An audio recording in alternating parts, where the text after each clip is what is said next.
de que medicação oral de que antidepressivo causa abstinência. E a gente vai falar um pouco disso. O termo que a indústria prefere, que alguns psiquiatras preferem, é síndrome de descontinuidade. Mas eu acho que o termo correto é síndrome de abstinência. É a mesma coisa, né? Eu prefiro dar o nome certo para as coisas corretas. Caramba, cara. Então a gente chama de síndrome a gente chama de abstinência. A abstinência ela ocorre em mais ou menos 60% das pessoas que utilizaram a medicação. E ela é intimamente relacionada com o tempo de uso da medicação e com a natureza química dessa medicação. Algumas medicações, como fluoxetina, causam menos abstinência quando eu paro de tomar elas. Então, não é 60%, vai para 30% das pessoas. Outras medicações, como paroxetina, duloxetina, venlafaxina, elas causam abstinência em maior número de pessoas e muito mais rápido. Então, algumas pessoas que tomam, por exemplo, duloxetina ou venlafaxina falam: é bom que ela me lembra, porque se eu tomo todo dia, meio-dia, da 1 da tarde, 2 da tarde, eu esqueci de tomar, eu fico tonto, fico confuso, fico ansioso, e eu lembro que eu esqueci minha medicação, eu tomo e isso passa. Olha aí. Então, eu gosto dela porque ela me lembra de tomar a medicação. Mas isso é uma abstinência que você está tendo de forma muito rápida. Outras pessoas, e é o caso de medicações com meia-vida mais longa, como a fluoxetina, não vão ter a abstinência na hora. Elas vão ter a abstinência depois que ela parou, depois de um mês, que a gente chama de abstinência protraída.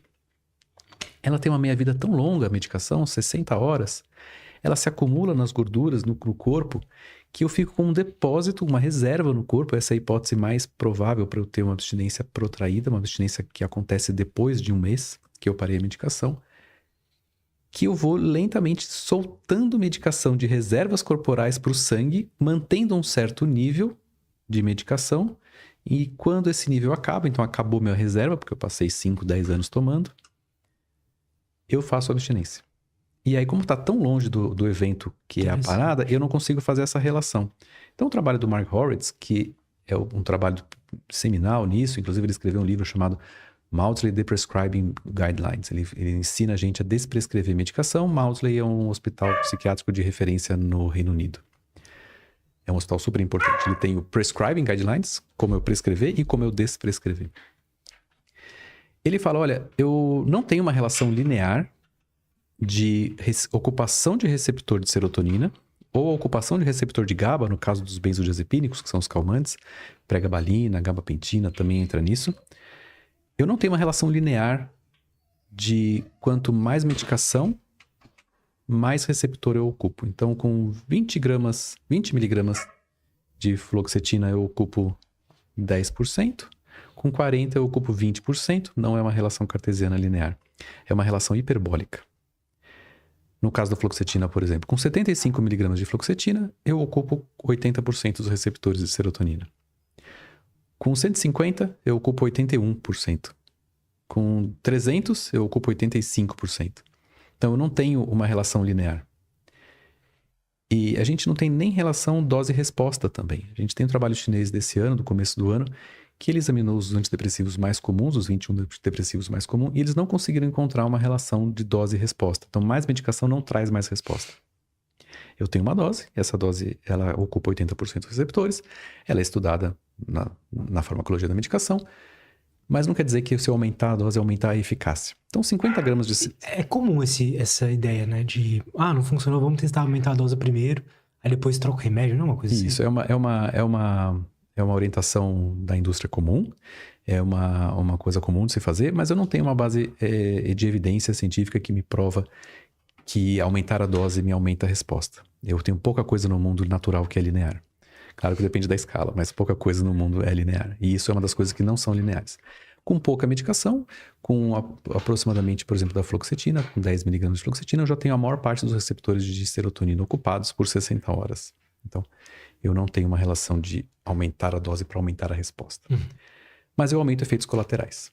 Então, eu tô com 300 miligramas de venlafaxina, por exemplo, ou 10 miligramas de escitalopram. É uma dose alta, uma dose 20 miligramas de escitalopram. Eu tô com 80% dos receptores ocupados. Se eu tiver com 300 miligramas de venlafaxina, 80% dos receptores ocupados, eu passo para...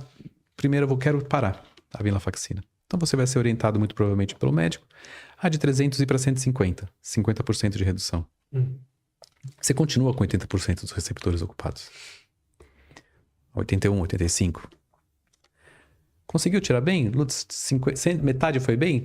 Cara, foi bem. Então agora vamos tirar mais metade. Passa uma semana, de 150 você vai para 75. 75 você continua com 80% dos receptores ocupados. Então você vai para 75% dos receptores ocupados. A diferença é muito pequena. E aí, como é que você foi? Foi bem? Ah, tranquilo. Tranquilo. Passa mais uma semana.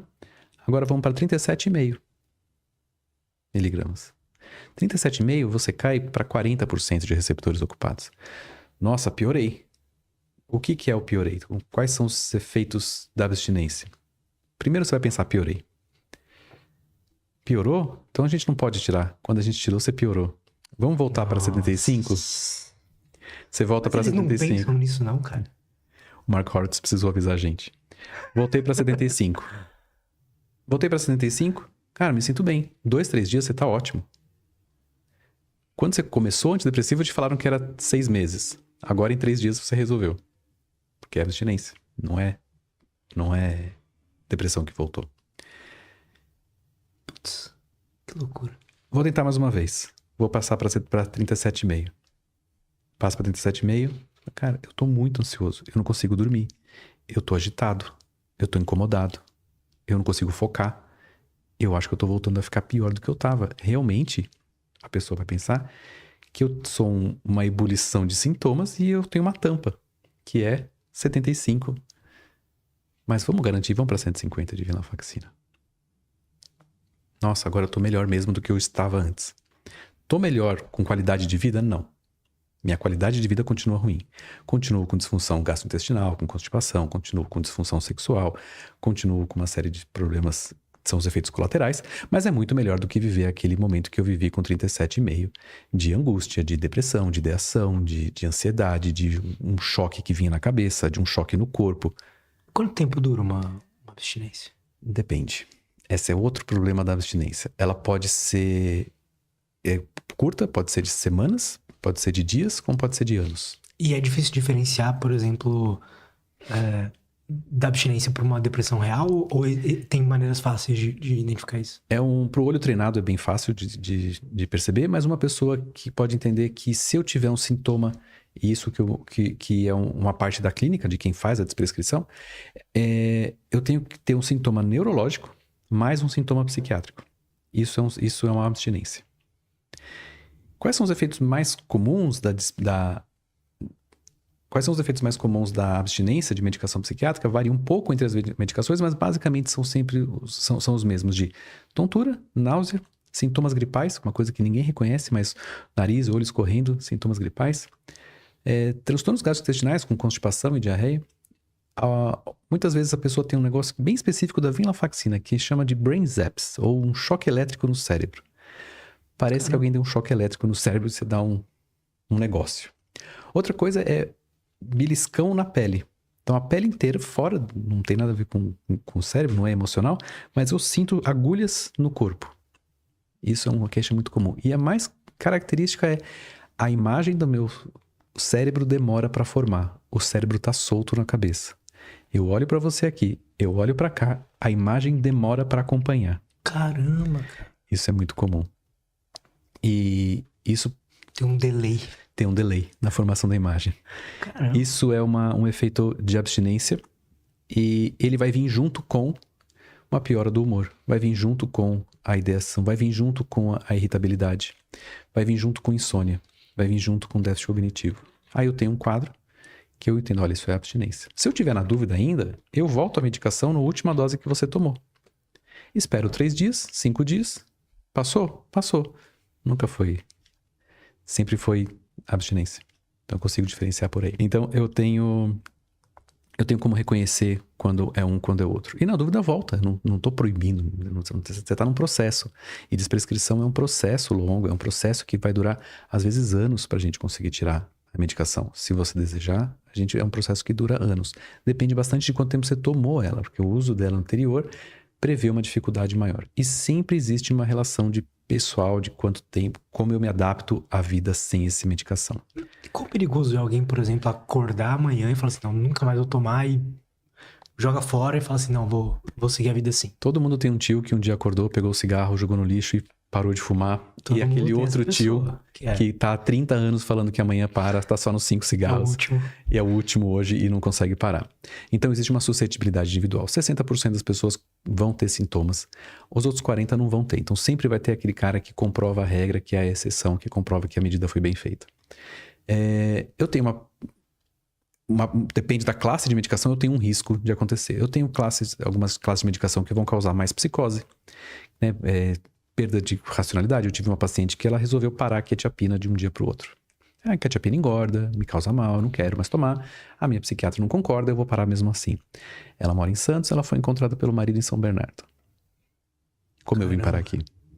Não sei como eu vim parar aqui. Eu acho que eu tô enlouquecendo. Ligou para a psiquiatra fez um análogo da quetiapina injetável. Em 3 dias ela voltou a ficar bem. Ela tava com abstinência da medicação. Tá. Então pode ser relativamente perigoso. Então é relativamente... Pode dar convulsão, depende da classe. Pode dar ideação suicida, pode dar ideação homicida, pode acontecer irritabilidade, pode acontecer impulsividade. Eu posso, inclusive, matar outras pessoas por causa disso. A gente tem relatos na literatura, inclusive bem fundamentados, que a medicação e a abstinência da medicação causaram esse tipo de tragédia.